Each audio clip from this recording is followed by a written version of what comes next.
Now, Pakistan has summoned Indian High Commission's chargé d'affaires to register its protest over ceasefire violations in Baksar and Nikyal sectors at the line of control. Indian CDA Gaurav Ahluwalia was questioned over the martyrdom of 4 innocent civilians due to unprovoked Indian firing yesterday. The Indian envoy was told that India must respect the 2003 ceasefire understanding and maintain peace along the line of control and the working boundary. The Foreign Office spokesperson said the Indian forces have been continuously targeting civilian populated areas. She said Indian forces use artillery fire, heavy caliber mortars and automatic weapons. She said India committed 1,410 ceasefire violations this year, which resulted in 12 martyrdoms and serious injuries to 102 innocent civilians. Pakistan has expressed reservations over India's inclusion into the United Nations Security Council. In her weekly briefing, Pakistan's Foreign Ministry spokesperson Aisha Farooqi said India has been a consistent violator of the UNSC resolutions, which makes its inclusion in the body questionable. Farooqi said India violated resolution regarding UN-supervised plebiscite in occupied Kashmir. She said New Delhi has incarcerated 8 million Kashmiris, including top Kashmiri leadership, with 900,000 occupation troops. The spokesperson said India is busy advancing RSS BJP-inspired extremist Hindutva ideology even during global pandemic. She said India has disputes on all of its borders because as it seeks to destabilize its neighbors. Farooqi urged the international community to make sure that India abides by the resolutions of the Security Council. Meanwhile, Indian troops have martyred another civilian in Pulwama district of occupied Kashmir. This raises the death toll to 29 for this month alone. The civilian was martyred during a cordon and search operation in the Pampuri area of the district. The occupation forces have sealed all the entry and exit points of the area and suspended internet service. Meanwhile, the Indian forces arrested a youth after raiding a hospital during a similar operation in the Janglat Mandi area of Islamabad district. The occupied valley has been under New Delhi's crushing curfew and communications blackout for the past 318 days. In Pakistan, 118 more people have died from the new coronavirus in the past 24 hours, raising the death toll to 3,093. The Health Ministry has reported more than 5,300 COVID-19 cases in a day, which brought the total infections to over 160,000. The Health Ministry said over 59,000 people have recovered so far, while there are nearly 98,000 active cases across the country. The ministry said the provinces of Punjab and Sindh have both reported around 60,000 cases so far. Khyber Pakhtunkhwa has nearly 20,000 cases. Balochistan has almost 8,800, while the capital Islamabad has reported nearly 10,000 cases. Gilgit-Baltistan and Azad Jammu and Kashmir have reported nearly 2,000 cases. Now, Brazil has recorded 1,269 COVID-19 deaths in the past 24 hours, bringing its toll to over 46,000 with nearly 1 million infections. In the US, 755 more people died in a day as the country's death count surged to nearly 118,000 with almost 2.2 million cases. Globally, the COVID-19 death count has crossed 448,000 with over 8.3 million infections. More details in this report. As surge in COVID-19 cases rattle governments around the world, Latin America continues to be in the eye of the storm. Chile has become a global pandemic hotspot with highest number of infections and deaths per million people in the world, while Mexico has reported 770 new deaths and nearly 5,000 cases in a day. In the US, President Donald Trump has ruled out any lockdown in the future despite record high surge of cases in 4 states. New York State Governor Andrew Cuomo says widespread testing is the key to containing the virus. 60,000 tests on one day. No state in the United States is doing that. 60,000 tests across the state. Number who tested positive? Less than 1%. That is the lowest percentage of positive that we have had since we have started, period. The African Union has launched a medical supplies platform after 250,000 confirmed infections and over 6,700 deaths. The online platform is meant to enable all African governments to access critical supplies to combat the novel coronavirus. We have an urgent need for medical supplies, testing equipment, as well as putting up facilities to isolate and quarantine people, laboratories, personal protection equipment, and equipment such as ventilators, thermometers, and others. Meanwhile, as most of the European countries lift lockdown restrictions, Germany has announced to extend a ban on large events until at the end of October. South Korea is struggling with numerous new clusters of infections spouting as the country battles a second wave of the fatal virus. China is ramping up testing as 28 more tested positive, including 24 in Beijing. Moving on, Pakistan's Foreign Minister Shah Mahmood Qureshi says Islamabad will continue to play a positive role for peace in Afghanistan. Qureshi was speaking on the phone to his Russian counterpart Sergei Lavrov. The two foreign ministers agreed to maintain close consultations as part of regional efforts to support the Afghan peace process. Qureshi and Lavrov discussed the need for urgent steps to address the grave situation in occupied Kashmir. Qureshi said India's attitude towards its minorities is condemnable and Pakistan is deeply concerned. He said the Indian forces are killing innocent Kashmiris in fake encounters in the name of cordon and search operations. Lavrov also expressed support for Prime Minister Imran Khan's debt relief initiative for COVID-hit developing nations. Now, UN Assistant Mission in Afghanistan has expressed concerns over the slowing down of anti-corruption reforms in the country. In a report, UNAMA said sustained and effective efforts in fighting corruption are critical for the country's future. In a statement, UN Secretary-General Special Representative for Afghanistan said integrity reforms must be a key priority for the Afghan leadership. Deborah Lyons said a prosperous Afghanistan requires accountability. The report says fewer legislative and strategic initiatives were undertaken to fight corruption in 2019 than in the previous years. Now, in a major development, Nepal's Parliament's upper house has unanimously approved new map to officially declare disputed areas with India as Nepalese territory. The 59-seat House endorsed the new map amendment bill with 57 votes in support, while no one voted against it. In a territorial controversy with India, Nepal published its new map showing Kalapani, Limpiadhura and Lipulakh as its areas. India has rejected the map, saying it was not based on historical facts or evidences. The bill was passed by the lower house of Parliament on June 13th. It now required presidential approval. The row of the map began last month after India inaugurated an 80-kilometer road, about 19 kilometers of which passes through the area claimed by Nepal. Meanwhile, Iran says it has test-fired new-generation cruise missiles. State media said the missiles destroy targets at a distance of 280 kilometers. It said the tests came during a naval drill by Iran's Navy in the Gulf of Oman and the Indian Ocean. The state media said the missile's range can be extended but gave no details. The tests come after a tense naval encounter between the Iranian and US forces in the Persian Gulf in April. Iraq says 4 Katyusha rockets struck Baghdad's heavily fortified green zone, which houses foreign missions, including the US consulate. This is the 5th such attack in 10 days on the zone. The state-run security network said the explosions were followed by the sound of sirens in the green zone. It said there were no immediate reports of casualties or damage. The attack was carried out from a location near the Al-Rashid military base in southern Baghdad.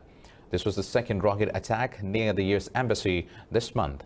No group has yet claimed responsibility for the attack. Turkey says 4 people were killed in a Kurdish Workers' Party attack in southeastern Sirnak province. The provincial governor office said the construction workers were killed after a roadside bomb planted by the PKK exploded in the Silopi district. The office said the blast occurred while the vehicle was carrying fuel to be used by workers involved in road construction. Meanwhile, the Defense Ministry said the Turkish forces have hit over 500 PKK targets in northern Iraq. Ankara launched the Claw Tiger operation on Tuesday in northern Iraq's Haftanin region.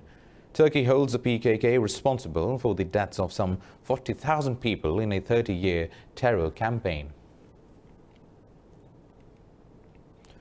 Senior Turkish officials have discussed a lasting ceasefire and political solution in Libya, as well as energy cooperation during their visit to Tripoli. A delegation led by Turkish Foreign Minister Mevlut Cavusoglu met Libyan Prime Minister Fayez al-Sarraj. Cavusoglu said he stressed Turkish support to the UN-recognized government of national accord. He said both sides discussed mutual cooperation in the Mediterranean and steps Ankara will take in the region. He also described the visit as very beneficial. We have also discussed in detail ways of enhancing cooperation in every field. We have discussed the steps that will be taken in the field as well as political relations. Meanwhile, Hamas has rejected Israeli accusations of smuggling weapons into the Palestinian coastal enclave. The party's spokesman, Hazem Qasim, said Israel is spreading rumors against the Palestinians to justify its blockade against Gaza. He said Israel has chosen to divert attention from its plan of illegal annexation of the West Bank. Qasim said Hamas has the right to possess military weapons to defend its people against any Israeli military escalation. Hamas's response came hours after Israel announced that it had thwarted an attempt to smuggle weapons into Gaza. Tel Aviv said the weapons were coming through the northern coast of Egypt's Sinai desert region.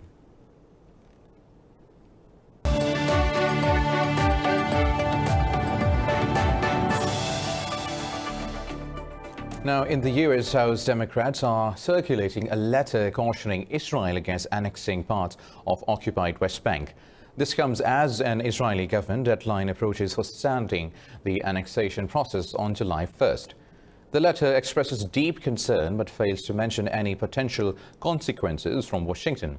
It cautions Israel that unilateral annexation may harm its relations with Arab neighbors and European friends.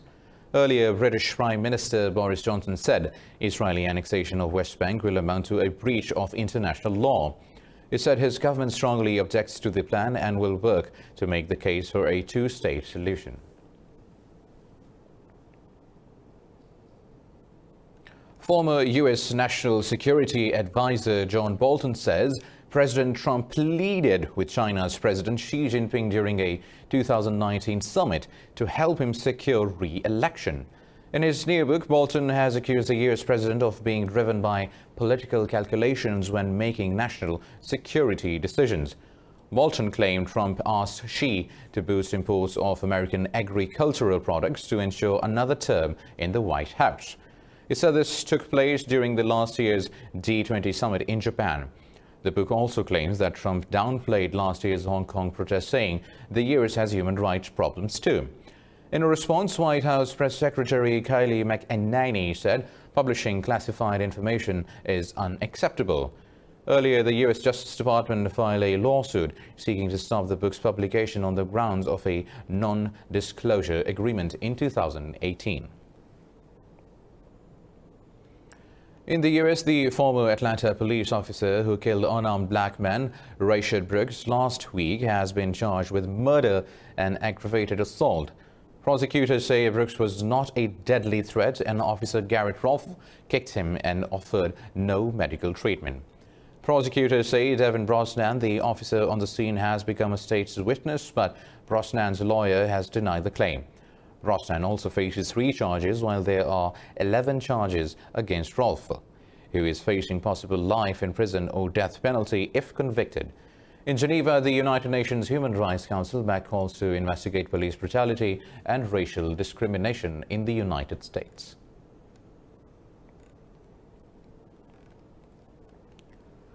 In the UK, Oxford University has recommended removing a statue of 19th century colonialist Cecil Rhodes from its facade. In a statement, the body of Oriel College says it will launch an independent commission of inquiry. It said the Commission will deal with the issue of Rhodes legacy and improvement in access and attendance of black and minority ethnic students and faculty. Oriel College has been under pressure for several years from the Rhodes Must Fall campaign, which argues the statue glorifies racism and is an insult to black students. Rhodes' statue was removed from the University of Cape Town in South Africa in 2015 after students led the campaign. The statue has become a recent focus of anti-racism protests among other colonial-era statues. The China National Biotech Group says its experimental coronavirus vaccine is showing promise as it created antibodies in clinical trials. It said the vaccine induced high-level antibodies in all inoculated people without serious adverse reaction. The company plans late-stage human trials in foreign countries in a phase 3 trial in Brazil. China has 5 vaccine candidates for COVID-19 in human trials, the most in any country.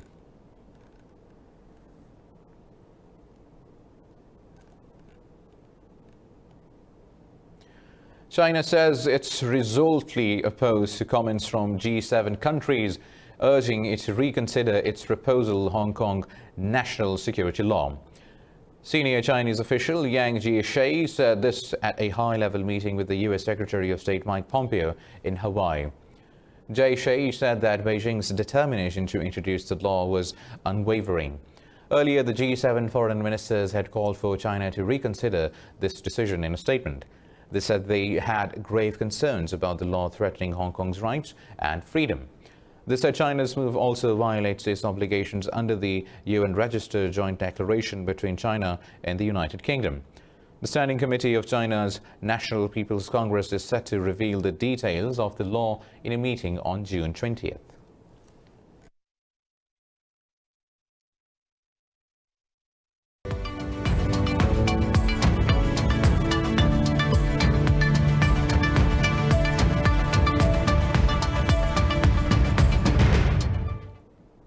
In business news, Asian Development Bank says India's GDP will contract by 4% in the fiscal year ending on 31st March 2021. Earlier in April, the bank projected India's economy to grow by 4%. It forecasted developing Asia will likely record its weakest expansion in nearly 6 decades this year due to COVID-19. ADB's revised projections came after World Bank predicted Indian economy will shrink by over 3% this year. Meanwhile, credit rating agency Fitch has cut its outlook for India to negative as COVID-19 has significantly weakened the country's growth prospect. Fitch maintained its rating for India at negative BBB, which is the lowest investment grade. Earlier this month, Moody's downgraded India's sovereign rating to lower investment grade of Baa2 for first time in 22 years.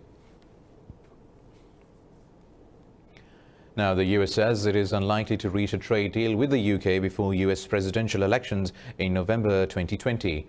US trade negotiator Robert Lighthizer made these remarks as both countries begin second round of negotiations this week. Lighthizer said Washington is looking for a comprehensive deal with London and will not settle for any limited agreement. He said the US will seek access to the UK markets for American farmers and termed existing British standards as thinly veiled protectionism. The two countries exchange £230 billion worth of trade each year.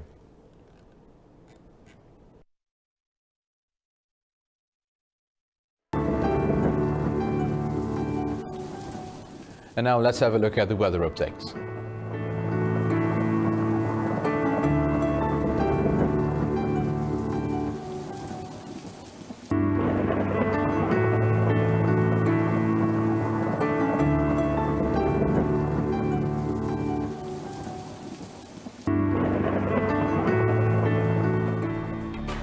Well, that's all for now. For the latest updates, you can always follow us on social media at indus.news. Take care.